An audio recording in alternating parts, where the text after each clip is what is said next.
వచ్చిండే నీతులు మాట్లాడనీకి ఈయనకి ఇప్పుడు ఈడే ఇప్పుడు నీతులు మాట్లాడేసి తెలంగాణ రాష్ట్రాన్ని రేవంత్ రెడ్డి నుంచి కాపాడుతున్నాడు నాకు తెలిసినంత వరకు. ఇది ఈ చూతెలంజోడికి మన అల్లు అర్జున్ గారి ఇంటి మీద రాళ్ళు వేస్తున్న దాంట్లో మెయిన్ క్యాండిడేట్ వచ్చిండే మాట్లాడనీకి.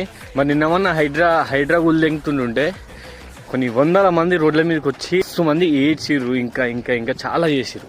అప్పుడేం పీకినవరా?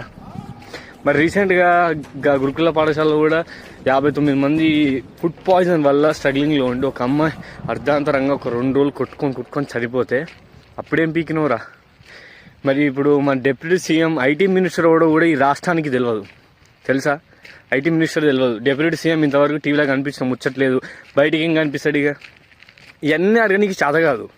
అసలు ఈ ఇన్సిడెంట్ మీద అల్లు అర్జున్ గారి ఇన్సిడెంట్ మీద ఇంతమంది రియాక్ట్ అవుతున్నారు, పోయి అసెంబ్లీలో కూడా మాట్లాడుతున్నారు. అసెంబ్లీలో మాట్లాడాల్సింది ఏందిరా పోయి ఫస్ట్ మన రాష్ట్రానికి